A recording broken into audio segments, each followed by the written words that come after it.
21 जून को देश भर में सूर्य ग्रहण है।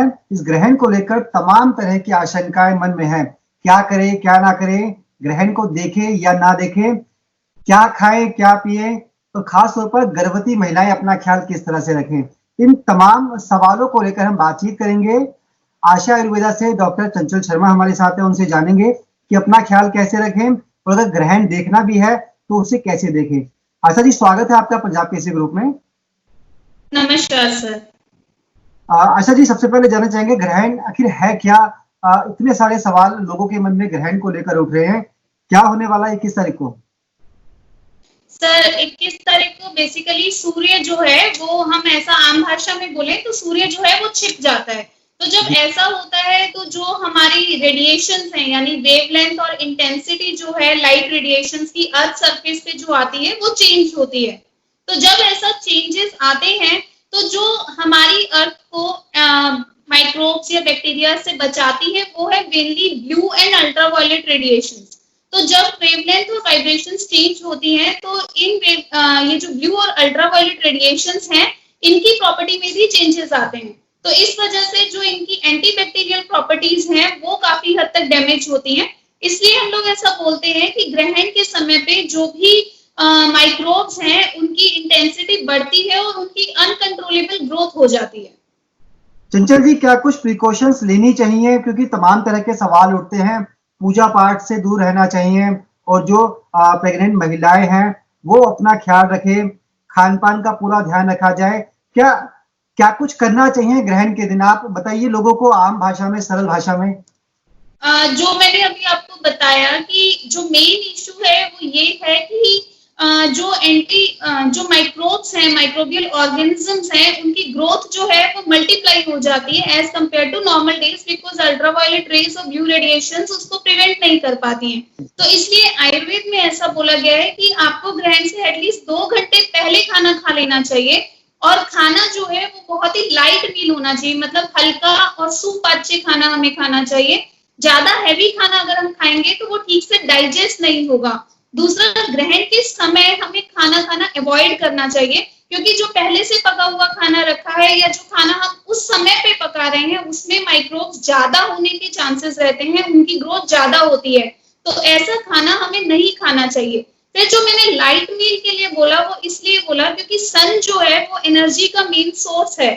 तो अगर सर हम ऐसा बोलते हैं कि ग्रहण में सूरज छिप जाता है, यानी कि उसकी रेडिएशंस प्रॉपर्ली धरती पर नहीं आ रही हैं, तो हमें जो सोलर एनर्जी मिलती है वो सोलर एनर्जी हमें प्रॉपर्ली नहीं मिलती है। तो जब वो हमें प्रॉपर एनर्जी नहीं मिलेगी तो हमारी बॉडी की जो इंटरनल एनर्जी है, जिसे आयुर्वेद में धात्वाग्नि बोलते हैं, वो इंटरनल एनर्जी भी बहुत ही हद तक रिड्यूस हो जाती है। तो उसकी वजह से हमारी इम्यूनिटी भी रिड्यूस होती है और हमारी डाइजेशन फायर जो है, डाइजेस्टिव फायर है, वो भी रिड्यूस होती है। तो हमें हल्का खाना अगर हम खाएंगे तो वो इजी टू डाइजेस्ट रहेगा, और अगर हम हैवी खाना खाएंगे तो वो ठीक से डाइजेस्ट नहीं होगा। दूसरा, इम्यूनिटी इसलिए इंपॉर्टेंट है क्योंकि उस समय पे इम्यूनिटी अगर अच्छी नहीं है और प्रेग्नेंट लेडीज जो रहती हैं वो कंपेयर टू अदर पीपल उनकी इम्यूनिटी ज्यादा वीक रहती है। तो उस टाइम पर अगर कुछ भी हम ऐसी एक्टिविटीज करते हैं, बाहर निकलते हैं या वहां पर बाहर ऑलवेज हमेशा कुछ ना कुछ टॉक्सिन्स, कुछ दोषास, कुछ माइक्रोब बैक्टीरियाज रहते हैं, तो they are comparatively more prone as compare to normal person कि वो उनकी तरफ अट्रैक्ट हो और वो जल्दी बीमार हो। तो इसलिए प्रेग्नेंट लेडीज को ज्यादा बोला गया है कि आप जो है वो घर पर ही रहें, आप नुकीली। फिर हम ऐसा सुनते हैं कि आपको बहुत शार्प औजारों से दूर रहना चाहिए, इसका बैड इफेक्ट होता है बेबी पे, ग्रहण पे। तो ऐसी चीजों से दूर होने के लिए भी इसीलिए बोला गया है कि जब आपकी एनर्जी स्टेबल नहीं है तो डेफिनेटली आपका जो मेंटल एनर्जी है वो भी स्टेबल नहीं होगा और आपके चोट खाने के जो ऑप्शंस है वो ज्यादा रहेंगे। लाइक आपको नुकीली चीज का अगर आप यूज कर रहे हैं तो आपको कट सकता है, आपको लग सकता है। तो इन सब चीजों को जब हम ग्रहण के उस पर्सपेक्टिव में लोगों को समझाने की कोशिश करते थे, हमारे पुराने टाइम के लोग, तो वो इस तरीके से कोरिलेट करते थे कि ताकि लोग उसको ज्यादा अच्छे से डर के सामने समझ जाएं। तो जो इसका साइंटिफिक पर्सपेक्टिव है वो यही है कि मेंटल एंड फिजिकल दोनों ही स्ट्रेंथ रिड्यूस रहती हैं, बिकॉज सोलर एनर्जी हमें नहीं मिल रही है।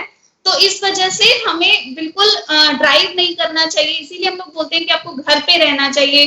प्रेग्नेंट लेडीज को बोलते हैं घर पे रहना चाहिए। नॉर्मल लोगों को भी बोलते हैं कि ज्यादा ड्राइविंग नहीं करनी है, कुछ ऐसा काम नहीं करना जिसमें फोकस की जरूरत है, क्योंकि आपका मेंटल स्टेबिलिटी नॉर्मल डेज के कंपैरेटिवली उस टाइम पीरियड में रिड्यूस रहता है। क्या प्रेग्नेंट वीमेन को देखना चाहिए ग्रहण को?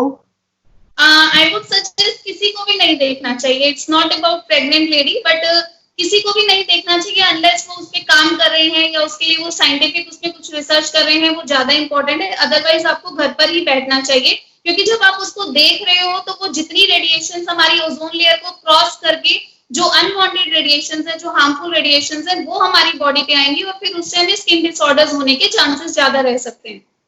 चंचल जी, ये भी कहा जाता है कि जो प्रेग्नेंट वीमेन है उन्हें सब्जी काटना, कपड़े सीना, इनसे बचना चाहिए. क्या कुछ भ्रांतियां हैं या टेक्निकली साइंटिफिकली ऐसी कुछ चीजें भी हैं कि इनको वाकई इनसे दूर रहना चाहिए? ये भी कहा जाता है कि सजना संवरना नहीं चाहिए, सोना नहीं चाहिए ग्रहण के दौरान, खाना नहीं पकाना चाहिए. ये सब चीजें कितनी आपको लगता है वैलिड है?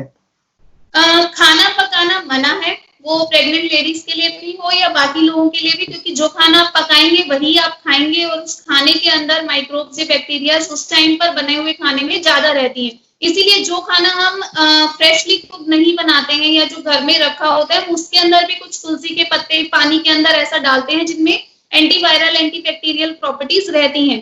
तो खाना बनाना is not allowed. Other than that जो सुई का काम करना है या फिर जो सिलाई वगैरह करना है, वो सब चीजें इसलिए नहीं करनी चाहिए क्योंकि उस टाइम पर प्रेग्नेंट लेडी को चोट लगने की ज्यादा दिक्कत हो सकती है because of reduce mental energy levels. That is the only thing. सोना नहीं चाहिए ऐसा नहीं है. मेडिटेशन करने के लिए बोला गया है. मेडिटेशन करने से आपकी मेंटल स्ट्रेंथ इंक्रीज होती है. तो वो बच्चे को उस टाइम पर, क्योंकि जो भी मदर की वाइब्रेशंस रहेंगी वही बेबी में न्यूरो ट्रांसमिशन के थ्रू ट्रांसमिट होती हैं.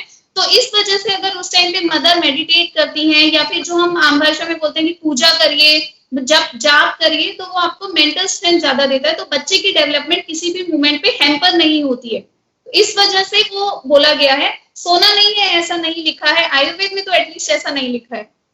एक ग्रहण खत्म होने के बाद क्या जो गर्भवती महिलाएं हैं उनको स्नान करना चाहिए, नहाना चाहिए? ऐसा कहा जाता है कि अगर बाथ लेंगी तो अच्छा रहेगा. ऐसा बिल्कुल अच्छा रहता है, क्योंकि अगर आपके एनवायरनमेंट में माइक्रोब्स की जो ग्रोथ है वो ज्यादा रही है तो वो हमारी बॉडी पर, कपड़ों पर, सब चीजों पर वो ग्रोथ करती है. And these are very minute particles या फिर ऐसा माइक्रोब्स रहते हैं जो सिर्फ माइक्रोस्कोप से दिखते हैं. तो हमें अगर उस टाइम पे स्नान करते हैं तो इट्स लाइक कि हम वापस से प्रॉपर तरीके से सैनिटाइज हो गए हैं. हमारे जो भी बैक्टीरिया वायरसेस जिसकी ग्रोथ एनवायरनमेंट में ज्यादा हुई थी वो सब चीजें हम रिड्यूस कर लेते हैं. और नॉर्मली हमने देखा है कि घरों में ग्रहण के बाद गंगा जल का छिड़काव करते हैं, वो भी इसीलिए कि वो सब प्योरीफाई हो जाए. तो वो प्योरिटी से रिलेटेड चीजें हैं. इट्स नॉट कि वो सिर्फ प्रेग्नेंट को करना चाहिए. आई वुड सजेस्ट वो सबको करना चाहिए. क्या ग्रहण का खतरा जो गर्भवती महिलाएं होती है इन पर सबसे ज्यादा होता है? हाँ, उन पर ज्यादा होता है क्योंकि उनकी immunity compare to other person ज्यादा रिड्यूस रहती है. क्योंकि प्रेगनेंसी में आपकी बॉडी में दो लाइफ चल रही है, एक मदर की और एक उसके बेबी की. तो ड्यूअल लाइफ है और खान पान और सब चीजें एक ही इंसान का रहता है. तो इम्यूनिटी हमेशा कॉम्प्रोमाइज होती है प्रेग्नेंट फीमेल्स में, इसलिए उनको ज्यादा ध्यान देने की जरूरत होती है. क्या जानलेवा भी है किसी तरह से माँ या बच्चे के लिए? या किसी भी तरीके से जानलेवा नहीं है जी. क्या भविष्य में कोई असर पड़ सकता है अगर कोई गर्भवती महिला जो आपने टिप्स दिए इनका पालन नहीं करती तो उसके होने वाले बेबी को, भले ही वो कुछ महीनों बाद होना हो या कभी उसकी डिलीवरी होनी हो, उस पर कोई असर पड़ सकता है? जी नहीं, ऐसा कोई भी साइंटिफिक प्रमाण अभी तक नहीं आया है. ये सिर्फ मिथ्स हैं और ऐसा बच्चे में देखने को नहीं मिला है. चलिए थी डॉक्टर चंचल शर्मा जो बता रही थी कि ग्रहण के दौरान किस तरह से खुद का ख्याल रखना है, इसके साथ साथ जो गर्भवती महिलाएं हैं उन्हें इस ग्रहण के पीरियड के दौरान अपना ख्याल और ज्यादा रखने की जरूरत है. अगर वो ऐसा नहीं करेंगी तो शायद कुछ दुष्प्रभाव हो सकते हैं, लेकिन उन प्रभावों की आशंका से बचने के लिए बेहतर यही है कि ग्रहण से बचने के जो उपाय हैं उन पर जोर दिया जाए और जो अपनी डिलीवरी है उसको बहुत अच्छे से किया जाए. बहुत बहुत शुक्रिया चंचल जी आपका, आपने बातचीत की पंजाब केसरी ग्रुप से अपना समय दिया. आपका बहुत बहुत धन्यवाद. Thank you so much.